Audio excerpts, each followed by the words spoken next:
नमस्कार दोस्तों। Covid 19 pandemic के बीच यूएस की एक पर्टिकुलर बॉडी है जिसका नाम है centre for disease control and prevention.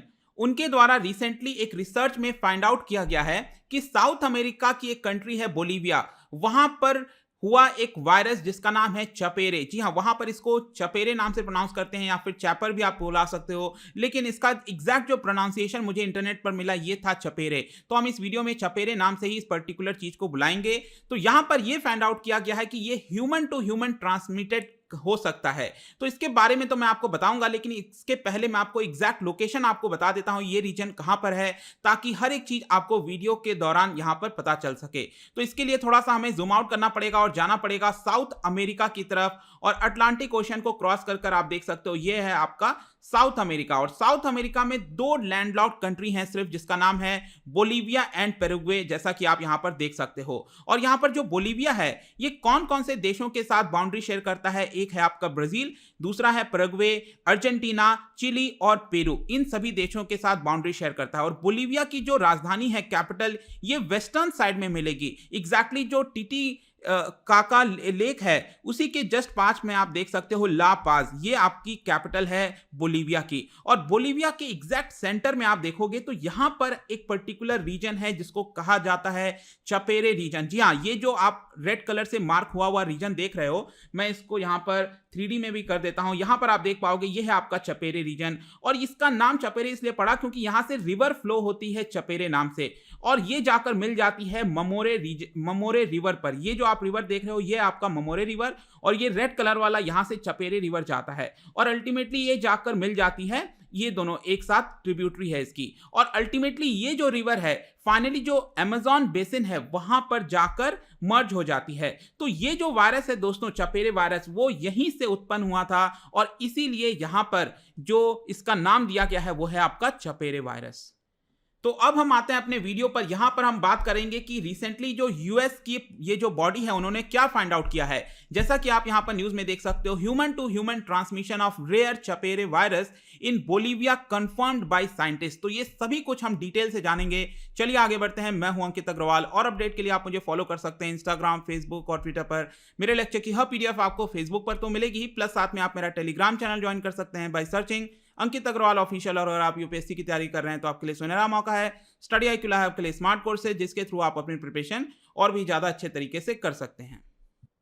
तो यहां पर सबसे पहले समझते हैं दोस्तों हम इसको पढ़ क्यों रहे हैं। तो जैसा कि मैं आपसे बता रहा था कि जो यूएस की ये बॉडी है CDC, centres for disease control and prevention, उन्होंने यहां पर बताया है कि बोलीविया के रूरल एरिया में 2004 में पहली बार ये स्प्रेड हुआ था वायरस। ये एबोला की तरह इलनेस ये दिखाता है, ऐसा बोला जाता है चपेरे वायरस। और इन्होंने ये फाइंड आउट किया है कि ह्यूमन टू ह्यूमन ट्रांसमिशन कर सकता है ये। अब इस पूरे वायरस का अभी तक अगर आप सबसे बड़ा जो आउटब्रेक हुआ था वो कोई ज्यादा दूर नहीं है, एक साल पहले ही 2019 में इसका सबसे बड़ा आउटब्रेक आया था। और यहां पर आप देखोगे तो बेसिकली क्या हुआ कि जो 2 पेशेंट थे चपेरे वायरस के थ्रू ग्रसित थे, उनमें से क्या हुआ, ये ट्रांसमिट हो गया 3 हेल्थ वर्कर्स के पास। और ये हुआ था जो कैपिटल है बोलीविया की ला पाज में, जो मैंने अभी आपको दिखाया। उसमें से 2 मेडिकल प्रोफेशनल और 1 पेशेंट की मृत्यु हो जाती है।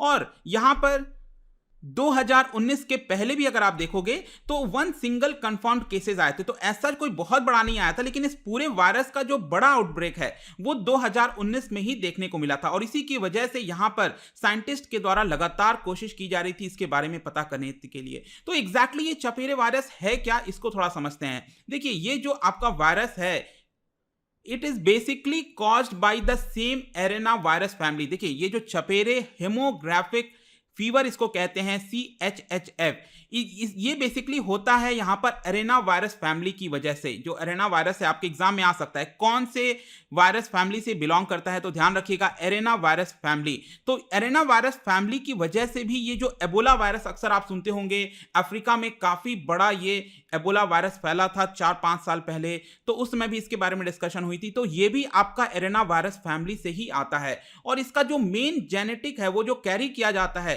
वो कैरी किया जाता है बाय रैट्स, बेसिकली रॉडेंट्स कहते हैं यहाँ पर। रॉडेंट में जैसे कि रैट्स हो गया, स्क्वायरल्स हो गए, ये सभी रॉडेंट्स के अंदर आएंगे। तो यहाँ पर बताया जाता है कि अगर आप रॉडेंट के डायरेक्ट कांटेक्ट में आते हो, उनके यूरिन से, या फिर उनका कोई सलाइवा है, ड्रॉपिंग्स है, या फिर जो इन्फेक्टेड पर्सन है उसके भी डायरेक्ट कांटेक्ट में अगर आप आएंगे तो ये वायरस हो सकता है। इसके सिम्टम्स क्या क्या बताए जाते हैं? तो सबसे बड़ा सिम्टम्स है दोस्तों वो है आपका हेमोरैगिक फीवर। तो एबोला के केस में भी यहां पर हेमोरैगिक फीवर होता है। हेमोरैगिक फीवर क्या है? बेसिकली ये बहुत ज्यादा सीवियर और लाइफ थ्रेटनिंग इलनेस होता है। इसकी वजह से जो ऑर्गन्स हैं वो डैमेज हो जाते हैं, जो ब्लड वेसल्स हैं वो डैमेज हो जाते हैं। तो ये एक बहुत बड़ा कंसर्न है। इसके अलावा यहां पर काफी एब्डोमिनल पेन होता है, वोमिटिंग होती है, स्किन रैशेस होते हैं, यहां पर पेन होता है आईज के पीछे। तो इस तरह के सिम्टम्स इसमें अक्सर देखने को मिलेंगे, लेकिन इसके बारे में अभी भी बहुत ज्यादा मिस्ट्री है। साइंटिस्ट को इसके बारे में बहुत ज्यादा अभी भी पता नहीं है। इनफैक्ट साइंटिस्ट का तो यह भी कहना है कि ये जो वायरस है हो सकता है कि बोलीविया में कई साल से चल रहा हो। इसके बारे में जब हमने डॉक्यूमेंट किया 2004 के बाद से, हो सकता है मे बी उसके पहले से भी यहां पर मौजूद हो। और इसकी वजह से क्या हुआ है कि कई सारे जो पेशेंट्स हैं वो मिसडायग्नोस्ड हो गए हैं यहां पर डेंगू के लेकर, क्योंकि जो डेंगी आपका जो फीवर होता है वो उसके भी सिम्टम्स आपके इसी पर्टिकुलर सिम्टम से मैच करते हैं। इसी की वजह से ये मिसडायग्नोस्ड हो सकता है, क्योंकि वहां पर डॉक्टर को लगा होगा कि डेंगू हुआ है पर्सन को, लेकिन ये एक्चुअल में चपेरे वायरस ही था। अब यहां पर जो सीडीसी है उन्होंने क्या रिसर्च में बेसिकली पाया, तो एक्चुअली क्या हो रहा था कि पिछले वीक की बात है, एनुअल मीटिंग हो रहा था American society of tropical medicine and hygiene के द्वारा। तो यहां पर सीडीसी के रिसर्चर्स ने बताया कि 2019 के आउटब्रेक में ये जो हमने एग्जामिन किया है वहां पर ये पता चला कि ये जो वायरस है वो पर्सन टू पर्सन स्प्रेड हो सकता है। इसीलिए ये बहुत ज्यादा जरूरी फाइंडिंग्स हो जाती हैं। और यहां पर जो सबसे वल्नरेबल पीपल हैं वो आपको मिलेंगे हेल्थ केयर सेटिंग में। जब मैं हेल्थ केयर सेटिंग कहता हूं कि जो पेशेंट्स हैं हॉस्पिटल्स में आते हैं तो उसी को हेल्थ केयर सेटिंग कहते हैं। तो ऑब्वियस सी बात है, देखिएगा एक आपको ध्यान रखना है, कोविड-19 के केस में क्या है, यहां पर बोला जाता है कि अगर आप किसी पर्सन के पास भी अगर आते हो और वहां पर कोई छींक देता है तो आपको वायरस हो सकता है। तो रेस्पिरेटरी के थ्रू भी ये हो जाता है, लेकिन ये जो चपेरे वायरस है यहां पर आपको ध्यान रखना है ये रेस्पिरेटरी के थ्रू नहीं होता है। जब तक आप किसी पर्सन के लिक्विड जो फ्लूइड होता है उसके कांटेक्ट में नहीं आओगे तब तक ये वायरस नहीं हो पाएगा। फ्लूइड कौन कौन से हो गया, जैसे ब्लड के कांटेक्ट में आया आप, यूरिन हो गया, सलाइवा हो गया, सीमेन हो गया, इस तरह की चीजों के कांटेक्ट में आएंगे तभी ये वायरस होगा। इसके अलावा ये भी बताया गया कि जो आरएनए की सीक्वेंसिंग है वो भी किया गया था। अब आपके एग्जाम में ये भी आ सकता है कि आरएनए है कि डीएनए है, इसमें ध्यान रखिएगा आरएनए है वायरस के अंदर।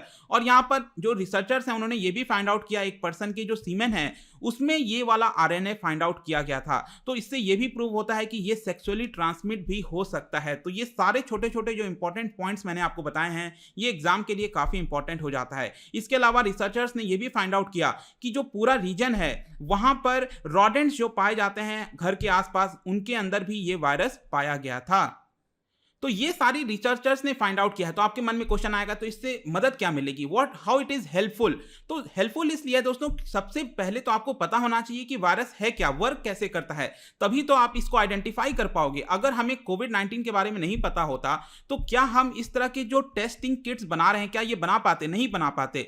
तो यहां पर आरटी-पीसीआर टेस्ट बनाने के लिए ये जरूरी था कि हमें फाइंड आउट करना कि ये किस तरह से होता है, कैसे ये कॉन्टैक्ट में आकर हो सकता है। तो ये आरटी-पीसीआर जो टेस्ट हैं इसको डेवलप किया जाएगा अब सीडीसी के द्वारा, ताकि बोलीविया के अंदर पता लगाया जा सके कि कितने कितने लोगों को ये जो वायरस है वो हुआ है।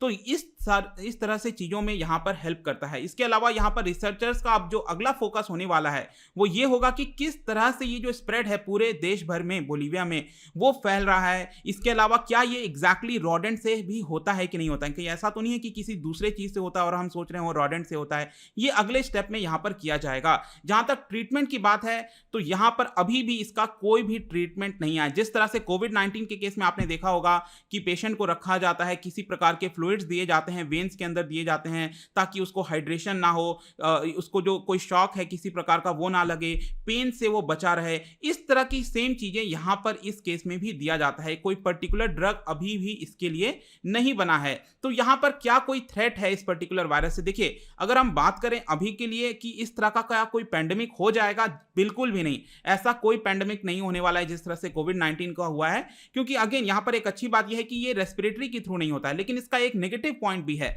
रेस्पिरेटरी के थ्रू नहीं होता है तो यहाँ पर इसको फाइंड आउट करना बहुत मुश्किल हो जाता है कि क्या उस पर्सन में ये वायरस मौजूद है कि नहीं है। तो ये सारी इंफॉर्मेशन आप याद रखिएगा। इसके अलावा एक और चीज याद रखना कि ये मेनली ट्रॉपिकल रीजन्स में हो सकता है। यूपीएससी इस तरह के अक्सर क्वेश्चन पूछता है कि mainly this virus is confined to temperate region, तो वो स्टेटमेंट गलत हो जाएगा। It is mainly confined to tropical regions, आपको याद रखना है। और स्पेशली साउथ अमेरिका के अंदर ये जो पिग्मी राइस रैट होते हैं, आप देख सकते हो नीचे पिक्चर, ये छोटे होते हैं बेसिकली, इसीलिए पिग्मी राइस रैट कहा जाता है। तो इनके अंदर ज्यादातर ये फाइंड आउट किया गया है इस तरह के वायरस। तो आई होप दोस्तों ये जो पूरा वीडियो था, यहाँ पर रिसेंट रिसर्च में क्या पाया गया है छपेरे वायरस के बारे में, मैंने सब कुछ आपको बता दिया है। जाने से पहले मैं आपके लिए एक क्वेश्चन लेकर आया हूं। यहाँ पर लासा और एबोला फीवर के बारे में आपने सुना होगा, वेस्ट अफ्रीका में ये काफी ज्यादा पाया गया था। तो इसका ओरिजिन कहां से है, क्या आप मुझे बता सकते हो? इसका जो आंसर है मैं अपने इंस्टाग्राम पर तो डालूंगा ही, इंस्टा पे नहीं हो तो आप टेलीग्राम से भी इसका राइट आंसर ले सकते हैं। और मैं कई सारे एमसीक्यूज यहाँ पर डालता रहता हूँ स्टोरीज के फॉर्म में, आप वहाँ पर जाकर प्ले कर सकते हो। अगर आप मुझसे इकोनॉमी पढ़ना चाहते हैं, कोई भी कोर्स परचेज करना चाहते हैं, डेली यूपीएससी एमसीक्यू कोर्स, सभी कुछ आपको मौजूद है स्टडी IQ ऐप पर। आई होप कि ये वीडियो आपको पसंद आया होगा। मिलता हूँ आपसे next time. Till then, thank you very much, see you soon.